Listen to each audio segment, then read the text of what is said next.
Si on s'élève un petit peu, je pense que bon, déjà l'objectif, on l'a bien compris lors de cette discussion, c'est vraiment de continuer à faire disparaître le paiement de plus en plus dans l'expérience utilisateur. C'est pas agréable de payer, soyons honnêtes. Donc faisons disparaître cette friction de plus en plus.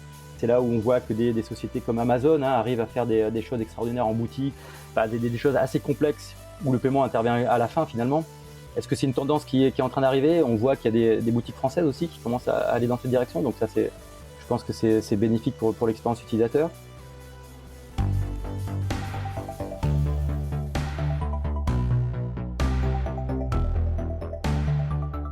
Bonjour, vous êtes sur le point d'écouter un nouvel épisode du Panier, le podcast e-commerce dans lequel on décortique les recettes gagnantes des acteurs du commerce en ligne. Mon objectif est de dénicher avec vous les meilleurs conseils et retours d'expérience pour se lancer et progresser dans la vente en ligne.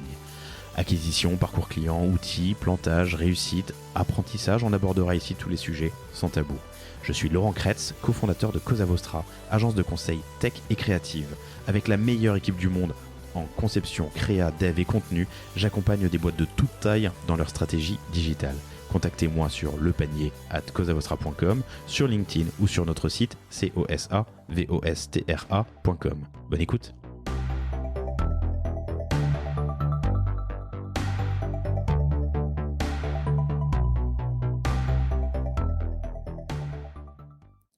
Chers auditeurs, je vous propose pour la première fois une série spéciale dans le panier et cette série concerne le paiement. Dans ces épisodes, je reçois des acteurs incontournables et leur pose des questions pratiques pour devenir incollables sur le paiement en ligne. Qu'est-ce qu'une solution de paiement? Qu'est-ce qu'un PSP? Comment gérer le multicanal? Quelles sont les questions à se poser avant de choisir une solution ou challenger sa solution existante? Quel est l'avenir de la transaction? Et surtout, quelles sont les grandes tendances e-commerce et retail des années à venir? Ces épisodes ne sont pas sponsorisés et j'espère vraiment qu'ils vous plairont. Bonne écoute. Bonjour à tous, très heureux de vous retrouver aujourd'hui pour ce nouvel épisode du Panier dans la série spéciale sur le paiement. Je suis très heureux de recevoir aujourd'hui Philippe de Passorio, qui est le Managing Director pour la France et l'Italie de Adyen. Adyen qui est l'un des, si ce n'est l'acteur, l'un des acteurs les plus importants sur le domaine du paiement. Bonjour Philippe. Bonjour et merci Le Panier de m'inviter. Écoute, je t'en prie. On va aborder pas mal de sujets hyper intéressants aujourd'hui. Tu vas nous présenter Adyen. Je pense que tout le monde, ou presque, te connaît. Donc pour le presque, tu pourras nous résumer avec tes mots ce que fait Adyen et les principaux KPI de la société, qui sont assez impressionnants, soyons honnêtes. Et on va parler, alors toujours dans cette série qui est si je dois m'équiper ou challenger ma solution de paiement existante, quelles sont les questions à me poser?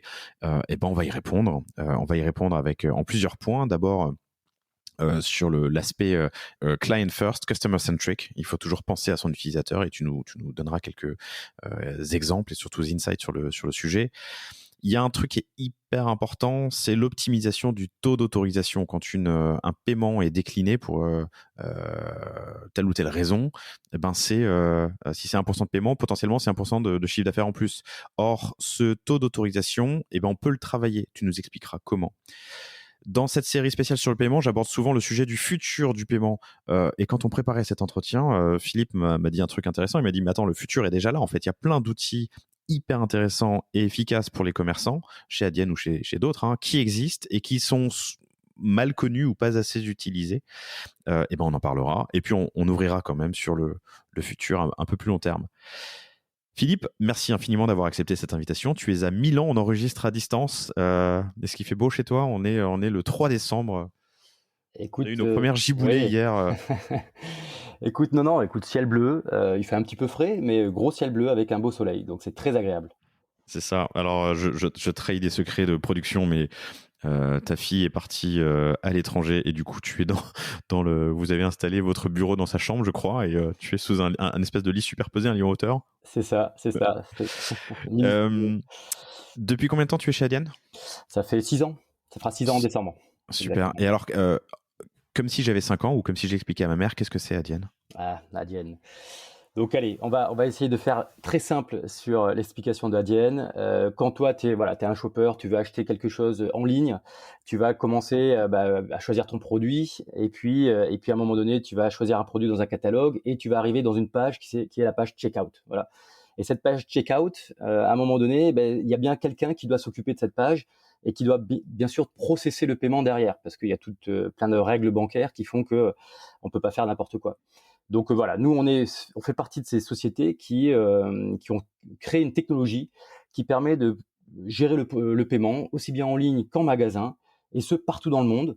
Alors quelle est la grosse différence? C'est que nous on a créé cette technologie directement liée au schéma de paiement Visa, Mastercard, carte bancaire en France.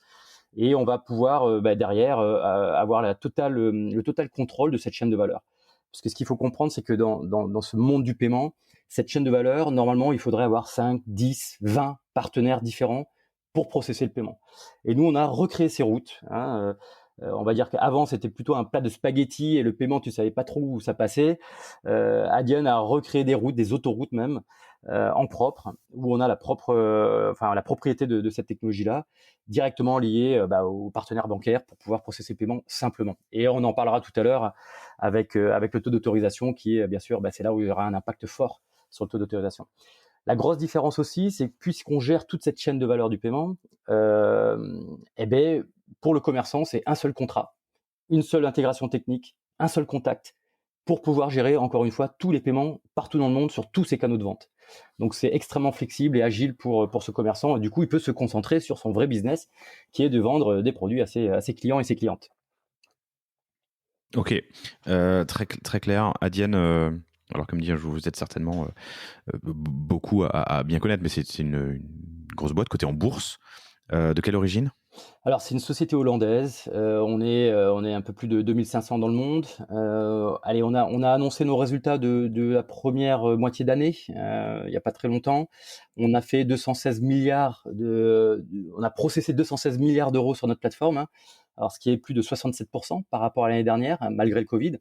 On a un revenu net de 445 millions d'euros, pareil, hein, sur la première moitié de l'année. Là aussi, c'est 40. Revenu net au sens anglais, hein, c'est du CA. Enfin, Oui, c'est c'est ça. C'est de la marge brute. Ouais. La marge brute, ouais. Donc c'est plus de 46% par rapport à l'année dernière. Donc ça se passe bien. Voilà, ça se passe bien. Bah écoute, tant mieux. Pourquoi ça se passe si bien?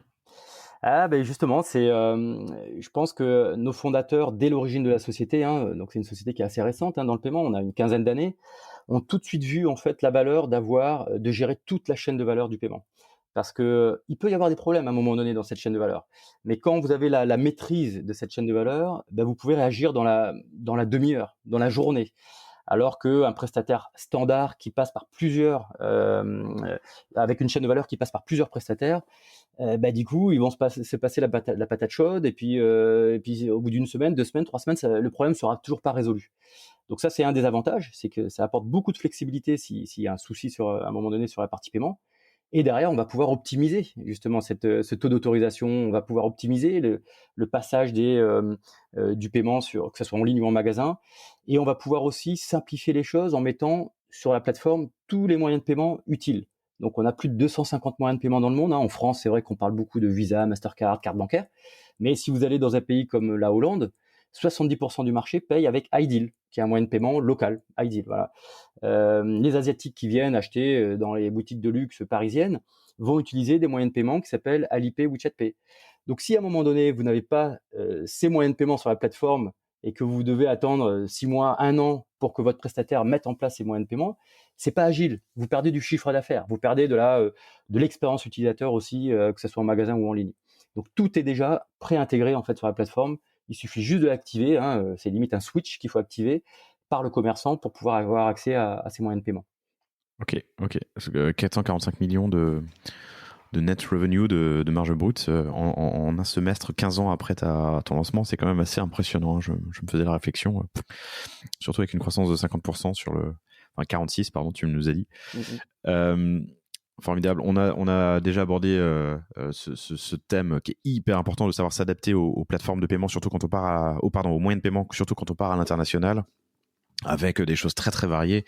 L'un des invités m'expliquait qu'en Espagne, par exemple, tu tu achètes en ligne, mais tu vas déposer du cash en physique dans des sortes de points relais qui valident en fait ta transaction. Enfin, il est hyper important, chers auditeurs, quand vous attaquez l'international, de bien vous poser cette question, c'est quels sont les moyens de paiement locaux les plus courants. Et évidemment, de les offrir vous permet de limiter les frictions, et c'est le principal enjeu. Et ça rejoint le premier point que j'aimerais aborder, c'est toujours être customer centric. Et c'est l'un des premiers points que tu as abordé d'ailleurs quand on préparait cet entretien. Ouais, non, c'est vrai, c'est trop souvent on va voir des commerçants ou des e-commerçants. Enfin, le e-commerçant, il a plutôt tendance vraiment à avoir à mettre le customer au centre, enfin le client et la cliente au centre de leur stratégie. Quand on va voir les commerçants un peu plus traditionnels, parfois ils passent beaucoup de temps à réfléchir à leur legacy, à leur dette technique, à leur dette opérationnelle, et c'est normal parce qu'à un moment donné ils ont un existant. Il faut qu'ils fassent attention à cet existant et comment intégrer des nouvelles technologies dans cet existant. Mais à un moment donné, il faut quand même partir du client final. C'est comment le client final va percevoir cette expérience d'achat. Et dans l'expérience d'achat, il y a automatiquement l'expérience de paiement. Et si à un moment donné, le commerçant ne parle pas dès le départ de cette expérience et qui pense trop à son legacy, à sa dette technique ou opérationnelle, on loupe quelque chose. Uber, par exemple, est parti, mais clairement du paiement en fait. C'est-à-dire que voilà, comment moi je peux commander un taxi et ne pas sortir mon porte-monnaie. Donc Uber, qui est un client Adyen, nous a poussé à réfléchir sur voilà, Adyen, moi je veux pas que mon client paye, je veux pas qu'ils sortent leur carte ou leur argent, enfin leur cash.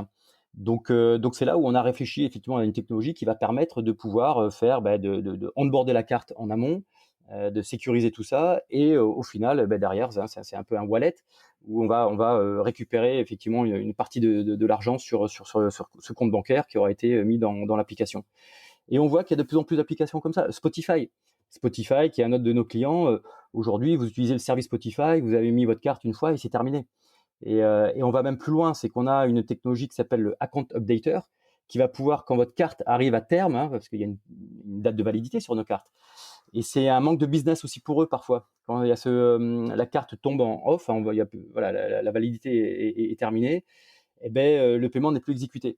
Donc nous, on a un accord avec Visa, Mastercard pour pouvoir updater automatiquement la carte sans que le shopper n'ait à interagir, pour pouvoir toujours avoir cette carte onboardée sur le site Spotify. Attends, c'est hyper intéressant ça. Sans que l'utilisateur n'ait besoin de donner son input. Voilà, tout à fait. Parce qu'avec Mastercard et Visa, on va pouvoir updater cette carte parce qu'ils ont l'information de quand est-ce qu'elle va être expirée ou pas. Alors pour tous les auditeurs qui ont des SaaS ou des business models sur abonnement, c'est hyper intéressant ça. Exactement. Je fais une petite parenthèse. J'ai reçu plusieurs nouvelles cartes là ces derniers temps. J'ai l'impression que les dates d'expiration sont de plus en plus loin. Il y a eu un changement sur le marché? Ah, je sais pas. Ça, je suis pas au courant. Là, j'ai des cartes avec Intéressant. des expirations à plus de 5 ans, alors que d'habitude, c'était des 2 ou 3 ans. Enfin, je dis d'habitude, c'est assez empirique. Hein, oui. Ok. C'est le Account Updater. Voilà, exactement. Ok. Et du coup, qui va mettre à jour automatiquement mes moyens de paiement. Et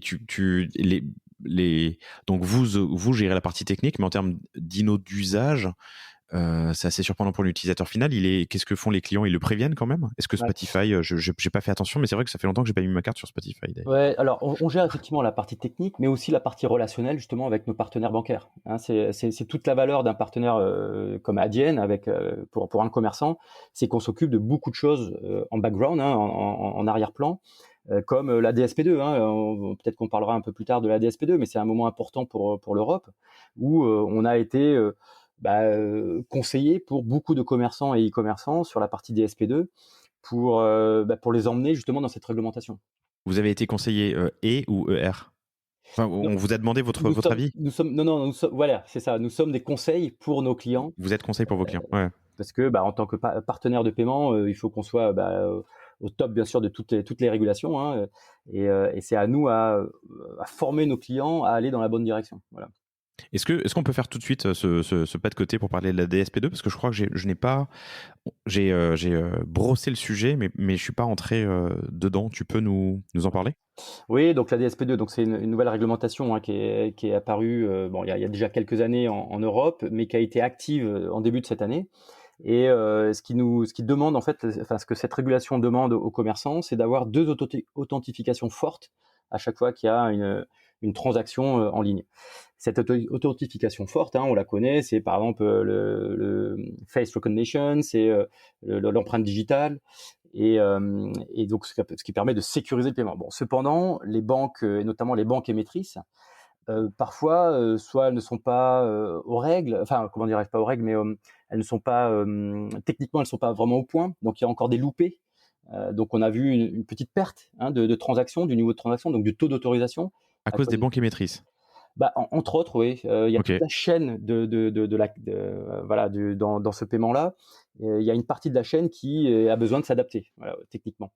Donc là, c'est pareil, hein, des prestataires et des partenaires comme acquéreurs comme nous, on aide aussi parfois les émetteurs et les banques émettrices à justement à être plus efficaces sur ce domaine-là. On fait partie du même écosystème, voilà. Et du coup, on a, nous, en tant qu'acquéreurs, comme on a un taux de fraude qui est très très bas sur notre plateforme, parce qu'on a aussi un outil de fraude, hein, qui permet de voir les comportements frauduleux, on a droit à des exemptions. Des exemptions où, tiens, à partir de X euros, vous n'avez pas besoin d'activer le 3D Secure. Et quand on n'active pas le 3D Secure, du coup, ça nous permet d'avoir un taux d'autorisation un peu plus élevé. Et on fait part justement à nos commerçants de ce taux d'exemption, de ce Donc montant c'est d'exemption. ce fameux taux d'autorisation dont on parlait. Mais du coup, le commerçant a la main dessus, il a une. Non, non, non, c'est une obligation réglementaire, hein, de mettre en place cette voilà, cette authentification forte à deux niveaux. Ok, ok. Hyper intéressant, merci. On y reviendra un peu plus tard quand on parlera justement de l'optimisation du taux d'autorisation. Pardon, je bafouille.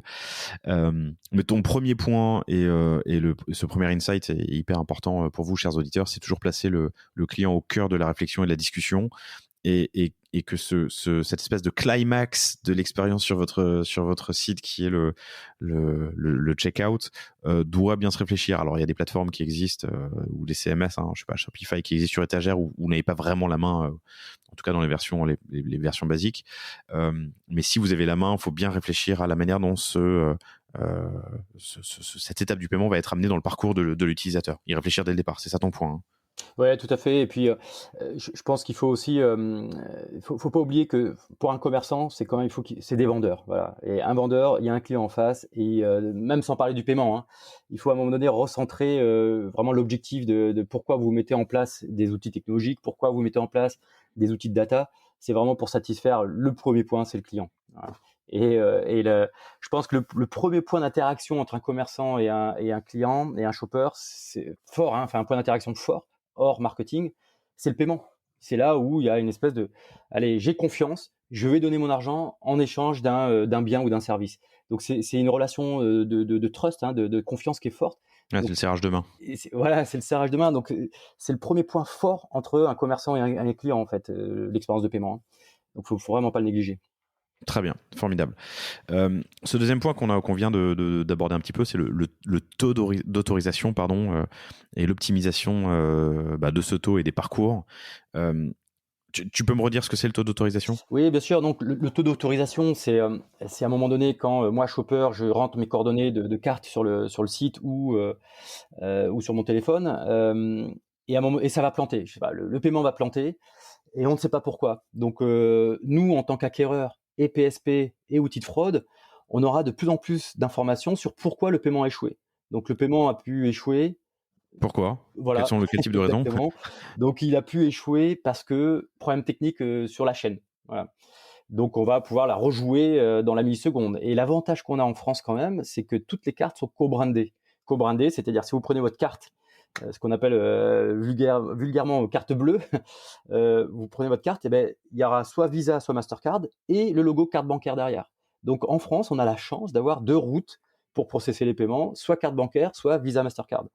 Donc, si à un moment donné, le paiement plante sur Visa Mastercard pour raison technique, par exemple, sur ce réseau-là, dans la milliseconde, sans que le shopper le sache, nous, nos algorithmes vont le savoir et vont tout de suite switcher sur la route carte bancaire. Donc là, ça nous permet justement de gagner des paiements qui auraient échoué s'il n'y avait pas eu, voilà, si on n'avait pas cette technologie-là. Donc déjà, voilà, le taux d'autorisation qui augmente, hein, plutôt que d'avoir un paiement qui plante, ben là, il y a un paiement qui fonctionne, Un autre moyen où on peut augmenter le taux d'autorisation, c'est où ça peut planter, ça peut être il n'y a pas d'argent sur le compte, insuffisance fund. Donc là, voilà, il y a un code pour ça. Là, malheureusement, Adyen ne peut pas faire grand-chose, ni le commerçant. Un autre moyen, c'est par exemple quand vous rentrez vos coordonnées de carte. Vous savez, il y a pas mal de chiffres à rentrer, c'est un peu compliqué, il y a une date à rentrer. Quelquefois, on se plante quand on rentre tout ça. Adyen va utiliser ce qu'on appelle l'algorithme de Loon, qui va permettre de voir si on s'est planté dès le départ en fait dans les chiffres. S'il y a un problème entre les chiffres rentrés et la date, par exemple, plutôt que le shopper aille suivre tout le process en fait de rentrer toutes les informations. Hop, on va l'alerter dès qu'il y a une petite erreur. Comme ça lui évite de devoir tout recommencer. Ouais, de tout recommencer. Quel enfer de faire un formulaire en 4 pages avec le paiement à la fin et puis de revenir au début quand le paiement a échoué, quoi. Ça, c'est pareil. On donne des conseils sur le nombre de clics. Il faut qu'il y ait un minimum de clics, un minimum de temps à passer là-dessus. Il y a la petite case à cocher pour avoir le one-click payment, par exemple. J'accepte que le commerçant garde mes coordonnées de carte. Alors, pour information, pour les auditeurs, c'est que les auditrices, quand il y a cette case à cocher, il faut savoir que la carte est tokenisée. Tokenisée, ça veut dire qu'elle est cryptée. Donc tout est sécurisé en fait. Une société comme Adyen a une tokenisation, une technologie de tokenisation qui permet de crypter toutes ces informations et impossible de récupérer ces informations à moins d'avoir le token qui est délivré par Adyen. Voilà. Donc, et ça permet aussi de faire du one-click payment. Et en plus, j'accepte que le commerçant garde ou que ma carte soit enregistrée. C'est le commerçant ou c'est la plateforme de paiement qui l'enregistre? Non, c'est la plateforme de paiement. Voilà. Exactement. Hyper important. Et je pense que ça, on le sait pas assez. Je peux revenir sur un point, parce que je crois qu'on en a jamais parlé dans cette série spéciale paiement, mais c'est quand même un élément assez intéressant et une spécificité française, la CB. Ouais. Tu peux m'en parler une minute? Oui. Donc voilà, c'est carte bancaire. C'est un schéma de paiement qui a été créé par 5-6 grosses banques françaises il y a très très longtemps. Et c'est un schéma de paiement local qui est en plus ou moins en concurrence avec les schémas internationaux comme Visa, Mastercard, qui sont des schémas de paiement plus américains. Donc cette particularité qu'on partage aussi avec les Italiens. Les Italiens ont aussi 2 schémas de paiement. Il y a Paco Bancomat en Italie qui est le schéma de paiement local, et puis Visa, Mastercard bien sûr qui sont des schémas de paiement internationaux.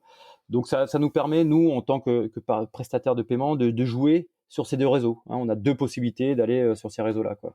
D'aller débiter un compte. Pourquoi ça avait été créé? Ouais, je pense qu'à l'origine c'est assez protectionniste en fait. C'est que ces banques voulaient se protéger d'acquéreurs peut-être étrangers ou autres. Bon, maintenant avec la mondialisation ça c'est beaucoup plus ouvert, mais j'imagine qu'il faudrait étudier un petit peu l'histoire et du coup, est-ce que les frais sont les mêmes? Non, les frais sont différents, effectivement. Carte bancaire n'est pas une société à but lucratif. Enfin, alors c'est pas une association, c'est une sorte de GIE ou quelque chose. Ouais, voilà, c'est ça, c'est un GIE. Et du coup, ils sont assez innovants quand même. On travaille beaucoup avec eux sur partie innovation, et ça c'est quand même assez excitant. Ouais. Alors c'est assez rare, mais parfois on vous demande de choisir quand vous rentrez votre CB, votre numéro de carte, pardon, est-ce que c'est CB, Visa ou Mastercard? Ça s'auto-remplit très souvent en fonction du numéro qu'on a rentré. Mais qu'est-ce que ça change pour vous, Adyen, que ça prenne le schéma ou la route CB versus la route Visa ou Mastercard? Non, pour nous, ce sont des partenaires. Visa, okay. Mastercard et cartes bancaires sont des partenaires. On s'entend extrêmement bien. On a des accords, on a des évolutions technologiques ensemble pour toujours faire évoluer cette partie paiement pour qu'elle disparaisse le plus possible. Enfin, faut comprendre que plus le paiement disparaît, mieux c'est en fait. Plus nous on disparaît, mieux c'est. Donc j'ai envie de dire, ce sont des très bons partenaires et on est content d'avoir ce choix-là. Parce que finalement, quand ça plante quelque part, pour raison technique, boum, on peut le rejouer dans la milliseconde sur l'autre route, quoi. Et pour le e-commerçant, est-ce que c'est plus ou moins de frais de passer par CB ou par les réseaux Visa, Mastercard? Ça dépend des accords et des volumes qu'ils ont. Okay. Donc on peut avoir des accords où voilà, on est d'accord à partir de tel montant de panier moyen ou tel volume. Voilà, on a des frais qui soient assez sexy pour le commerçant. Très bien. Quid? Alors, pardon, tu me donnais plusieurs éléments de réponse sur l'optimisation, mais quid de la gestion de l'erreur? J'y reviens parce que tu disais informer l'utilisateur suffisamment tôt si jamais il y a un risque d'erreur ou Exact. Comment est-ce que le commerçant doit le gérer? Quelles sont les bonnes pratiques? Donc on a des bonnes pratiques comme déjà mettre cet algorithme de Loon dans la case justement remplir ses coordonnées de carte. On a aussi encore des e-commerçants qui font des redirections. La page checkout est redirigée vers la plateforme de paiement et c'est pas très. On parlait de confiance, de relation de confiance tout à l'heure. Moi, en tant que shopper, je vois que cette page est redirigée vers un site que je connais pas. Ça donne pas vraiment confiance. Donc là, on a une déperdition aussi de taux d'autorisation. Donc là, nous, on a une technologie sous forme d'API qui permet justement de garder cette page de paiement sur le site du commerçant. Donc le shopper ne sort jamais du site du commerçant. En plus, c'est vraiment bien sécurisé. Donc ça, on pousse nos clients à aller dans cette direction et qu'ils acceptent, bien sûr. On a l'aspect fraude aussi qui a un impact sur le taux d'autorisation. Le fait d'avoir du coup une exemption nous permet d'avoir un taux d'autorisation qui est plus élevé parce que la fraude est mieux maîtrisée. On a ce qu'on appelle chez nous une technologie qui s'appelle le shopper DNA. Donc on a l'ADN du shopper et on voit quand le comportement est vraiment frauduleux parce que je sais pas, une carte ou un moyen de paiement est associé 25 emails adresse email. Donc là c'est un peu il y a une espèce de comportement frauduleux où quelqu'un qui est son IP est basé, je sais pas moi, en Europe de l'Est, sa carte est une carte taïwanaise pour acheter sur un site français. Bon voilà, là il y a des critères. Il y a des red flags, quoi. Ouais, voilà, il y a des red flags qui s'allument de très très fortement. Ok, c'est intéressant le Shopper DNA. Du coup, tout est tokenisé, mais tu arrives quand même à avoir une sorte de portrait robot du shopper au moment du paiement? C'est ça, exactement. On a son ADN basé sur pas mal de critères, l'IP, l'adresse de livraison, sa carte, la provenance de sa carte, etc., qui nous permettent effectivement d'être très fins dans la lutte contre la fraude. Ok, et tout ça, c'est vrai qu'on n'en a jamais parlé, mais tout ça dans un millième de seconde. Exact. J'exagère, mais. Non, c'est ça. Et c'est là où. Alors, la fraude, je crois, représente en ligne aux environs de, je crois, c'est 12-15%. Enfin, j'avais vu des chiffres la dernière fois, c'est assez hallucinant dans le monde. Donc, il y a une vraie lutte contre la fraude. Et le fait d'avoir une plateforme de paiement comme la nôtre qui permet de processer des paiements aussi bien en ligne qu'en magasin, ça nous permet de donner des informations supplémentaires. Voilà, une carte qui est passée en magasin à telle date, et puis, je sais pas moi, à Paris, et puis quelques heures après, cette carte, elle passe sur Hong Kong. C'est pas normal. C'est pas normal. C'est à moins d'utiliser une fusée Tesla pour aller à Hong Kong rapidement, c'est pas normal, quoi. Donc on va pouvoir. Donc red flag. Ouais, red flag. On va pouvoir corréler en fait les informations offline et online pour lutter contre la fraude. Ok. Donc je reprends un peu de hauteur, j'essaie de résumer, mais une carte qui passe pas, si c'est dans 1% des cas, potentiellement c'est 1% de CA en plus. S'il y a 2-3% d'abandon, c'est 2-3% de 2-3 points de CA assez facile à rattraper, disons à gagner. Et pour ça, il faut optimiser les parcours et le taux d'autorisation, pardon. Ouais. Donc, dans le choix de votre partenaire, c'est quelque chose à prendre en compte. Alors, j'ai une petite histoire peut-être là-dessus. Vas-y. Je donne 2 minutes. On avait un client e-commerce, un très gros client e-commerce. Et le CFO, donc, à un moment donné, est parti de ce e-commerçant pour être DG d'un autre e-commerçant qui avait aussi Adyen. Voilà. Et le premier réflexe qu'il a eu, en fait, c'est de nous appeler et dire, voilà, Philippe, je viens de commencer comme DG dans cette société. Voilà les taux d'autorisation qu'on a. J'ai un board dans 3 mois. S'il te plaît, mets tes équipes dessus. Il faut qu'on augmente de 2-3% le taux d'autorisation. Donc 2-3% d'autorisation en plus, c'est 2-3% de chiffre d'affaires en plus. Ouais. Donc on a mis les équipes dessus pour fine-tuner un petit peu, pour régler un petit peu les règles de fraude, pour améliorer certains taux dans certains pays, mettre des nouveaux moyens de paiement qui n'existaient pas, je sais pas, en Allemagne ou autre. Et je crois qu'on a augmenté de plus de 5% en fait le taux d'autorisation.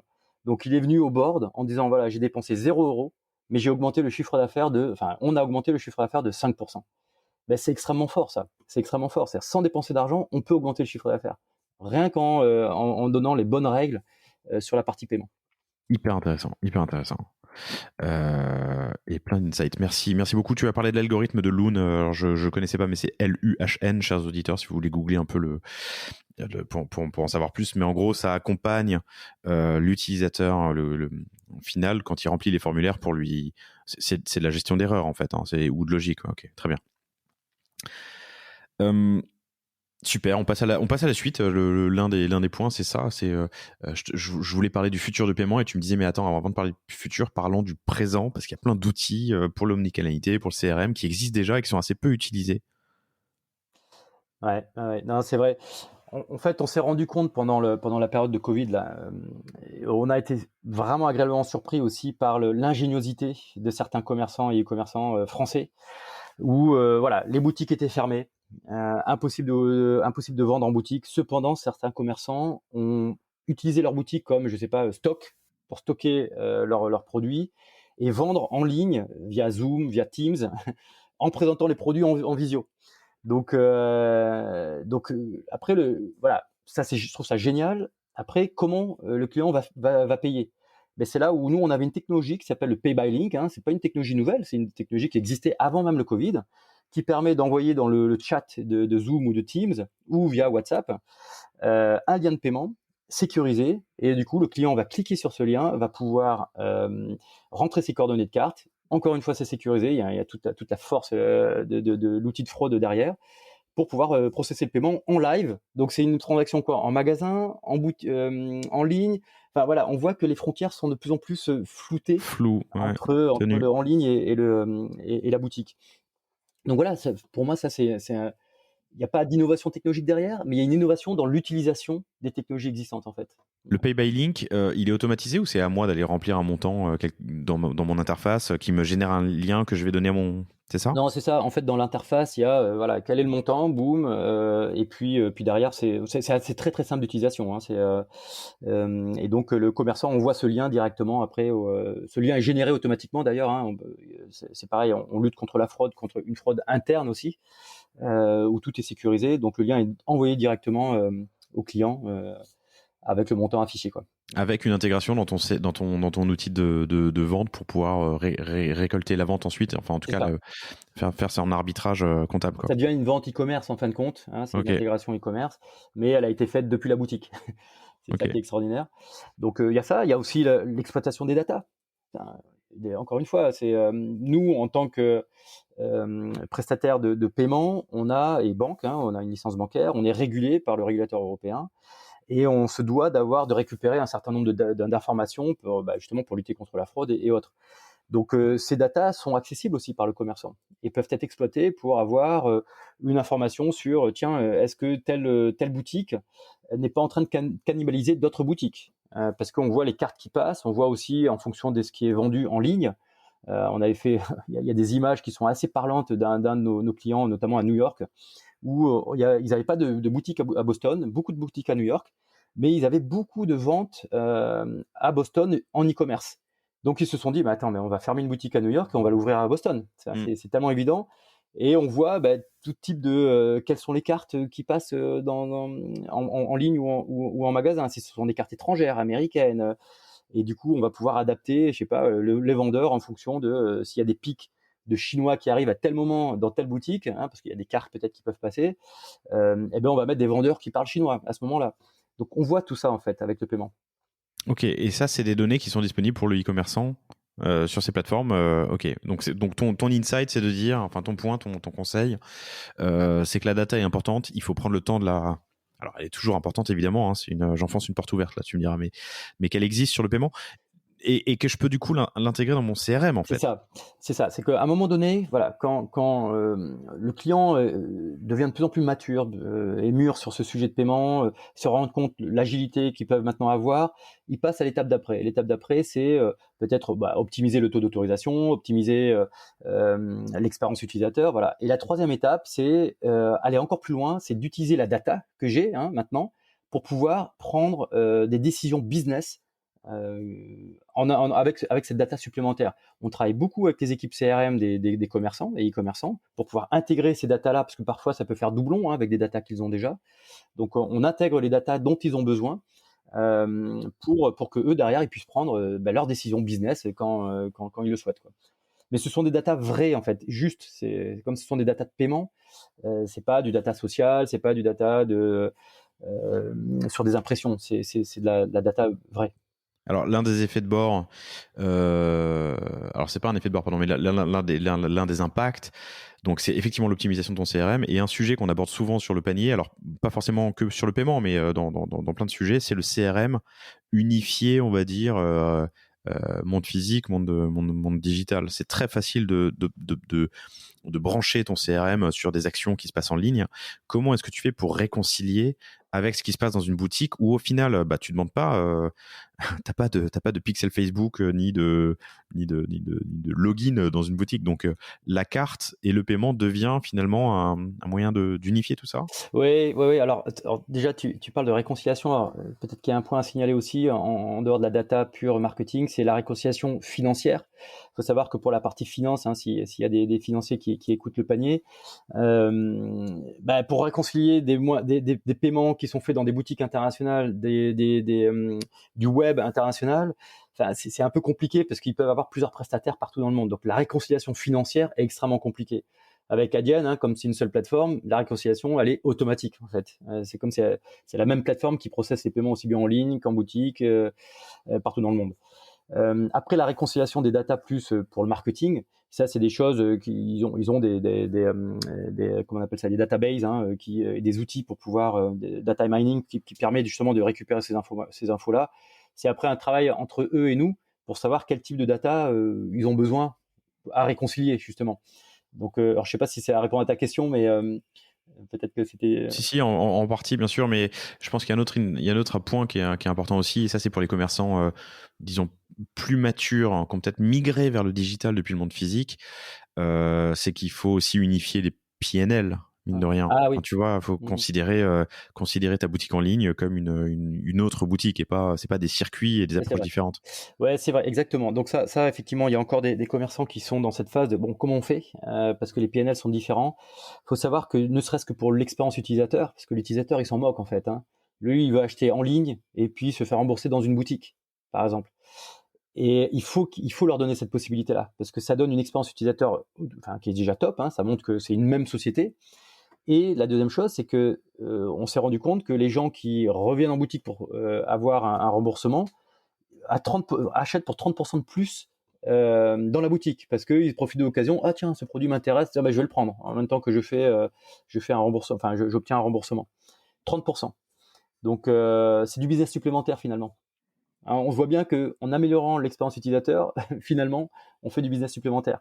On se rend compte aussi que des clients qui sont omnicanaux, donc les clients qui achètent aussi bien en ligne qu'en magasin, dépensent plus. Alors ça dépend des business, hein, si c'est du fashion, de l'électronique ou autre, mais dans le fashion, ils dépensent entre 20 et 25% en plus quand ils sont omnicanaux.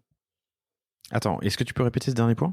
C'est un client qui achète que en boutique ou qui achète que en ligne, voilà, enfin qui achète et en boutique et en ligne, dépense plus en panier moyen qu'un Qu'un client boutique qui qui est achète que, monocanal, quoi, qu'un voilà, client qui est monocanal. voilà, Hyper intéressant, 25% en plus. Est-ce entre que tu 20 et disais 25% dans le fashion. Après, ça dépend des business, hein. entre 20 et 25% dans le fashion pour un client qui est omnicanal, multicanal versus un client qui n'achète que en. Ouais. Donc, je vais un cran plus loin. Ce qu'il faut pousser, c'est avec la data, arriver à identifier, si on y arrive, ces clients qui ne sont que acheteurs en ligne ou que acheteurs en boutique pour leur dire attention, je sais pas, plus de choix, plus de disponibilité ou en tout cas compléter votre recherche avec l'autre canal en l'occurrence, quoi. Et ça, c'est dans le fashion, d'après d'après ce que tu me dis, entre 20 et 25% de CA en plus. Mm, mm. Est-ce que Enfin, tu m'as dit de panier moyen. de panier moyen, pardon, de panier moyen en plus. Et ce que tu m'as dit avant qui est hyper intéressant aussi, c'est que si on arrive à unifier un peu nos PNL et ces parcours, en se disant qu'on va découvrir en boutique, acheter en ligne, puis se faire rembourser dans une autre boutique par exemple, ça c'est 30% de bises additionnelles ou de panier moyen en plus, en tout cas, sur des choses finalement assez simples. Oui. Enfin, assez simple. Il y a beaucoup de tech en amont, il y a du travail, voilà, d'unification, mais c'est pas de la dépense, c'est pas du CAC, quoi. Non, c'est identifié. Voilà, en tout cas, c'est identifié. C'est-à-dire qu'il faut Mm. pas. Effectivement, chez certains commerçants, ça nécessite d'être aux règles sur l'histoire du PNL, hein, dont on parlait tout à l'heure, d'être en règle sur la partie logistique, d'être voilà, le produit qui était en stock web vient dans le stock boutique, comment le gérer derrière. Enfin, donc c'est complexe à gérer derrière, mais pour l'utilisateur finalement, c'est naturel. c'est pas son problème en fait, la gestion des stocks ou la gestion du PNL. Écoute, je trouve ça hyper intéressant et je suis en train de réfléchir, tu vois, je prends des exemples autour de moi sur des boîtes on parle en centaines de millions. Parfois, c'est simplement du process et c'est aussi parfois simplement comment dire, une barrière psychologique pour certains à casser, quoi. Moi, mon PNL, c'est le retail, toi, c'est le wholesale, toi, c'est le e-com. Ben, on met des barrières parce que j'ai mon approche et mon terrain de jeu. Alors, c'est intéressant, j'aimerais bien aborder ce sujet parce qu'il y a un autre aspect, c'est vrai qu'on parle beaucoup de techniques, de paiement, etc. Mais on se rend compte en fait très rapidement que notre approche est extrêmement bien appréciée sur la partie change management. C'est-à-dire qu'effectivement, tu dis il y a une barrière psychologique, mais en fait, cette barrière psychologique, c'est une barrière de change management, à savoir la phrase C'est ça. peut-être qui coûte le plus cher dans une réunion, c'est est-ce que vous pouvez faire ça comme ça mais pourquoi vous voulez faire comme ça? Bah parce que ça fait 10 ans qu'on le fait comme ça. Mais il y a 10 ans, en fait, les technologies n'existaient pas. Et peut-être qu'il y a 10 ans, ils ont mis en place des process qui aujourd'hui n'ont plus lieu d'être. Donc nous, on va challenger tout ça à un moment donné. Dans le projet, on va challenger, on va dire, ben non, vous en avez pas besoin en fait, parce qu'on pourrait passer par-ci, par-là.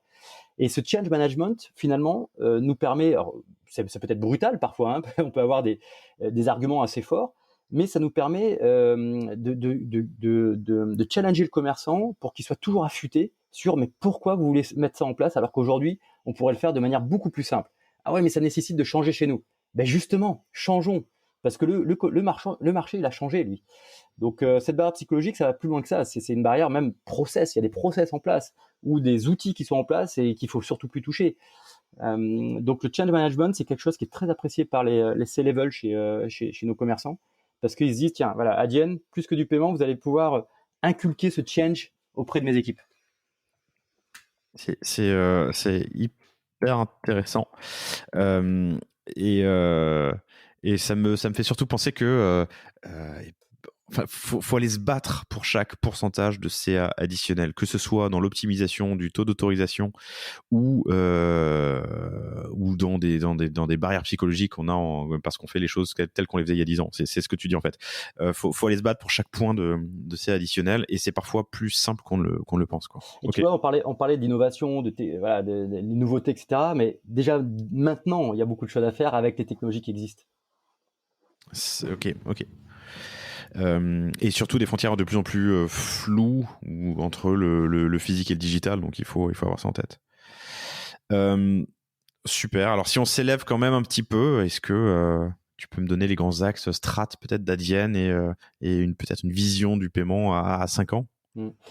Oui, si on s'élève un petit peu, je pense que bon, déjà l'objectif, hein, on l'a bien compris lors de cette discussion, c'est vraiment de continuer à faire disparaître le paiement de plus en plus dans l'expérience utilisateur.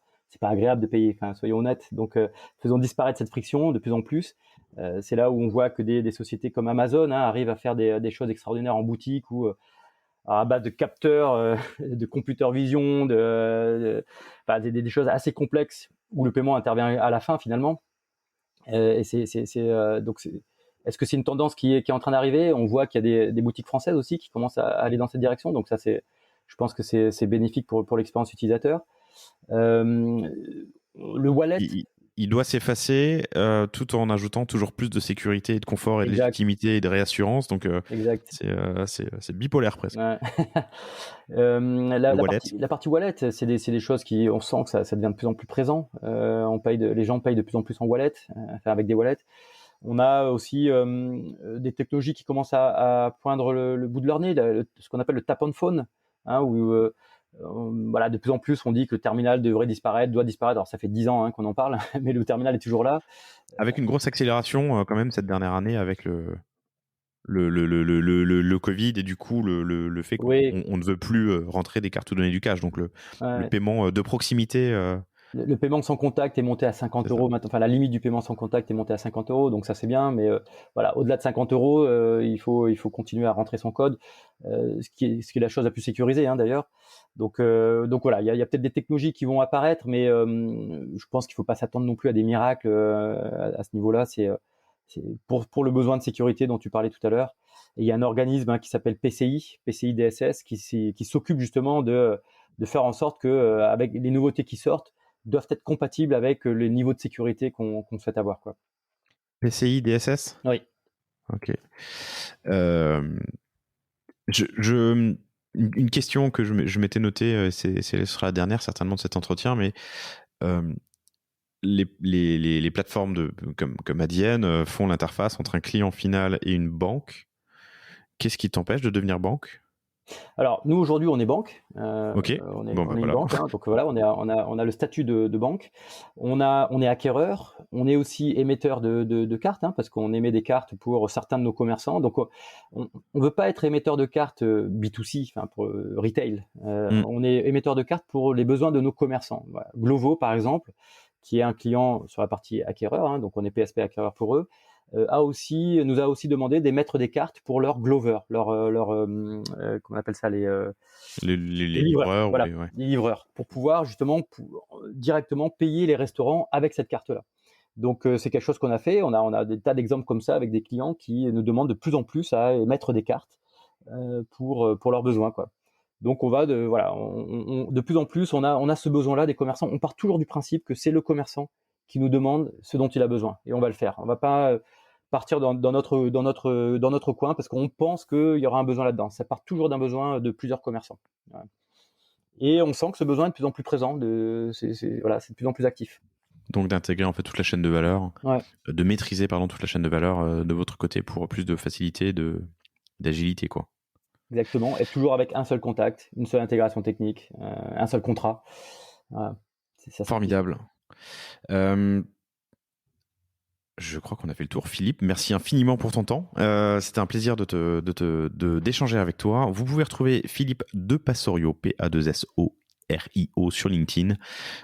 Si vous avez des questions additionnelles, j'espère que cet épisode vous a plu. Philippe, merci infiniment pour ta transparence. Merci et beaucoup. Tes insights. Et je te dis et je vous dis à très bientôt. Au revoir. Au revoir. Merci d'avoir écouté cet épisode du panier. J'espère qu'il vous a plu. Si c'est le cas, et même si ce n'est pas le cas, abonnez-vous pour ne rater aucun épisode. Parlez-en autour de vous et laissez-moi un commentaire sympathique sur Apple Podcast. C'est ce qui m'aide le plus à remonter dans les classements. N'hésitez pas non plus à le partager à chacun de vos contacts dans le business. Chaque nouvel auditeur intéressé est une victoire.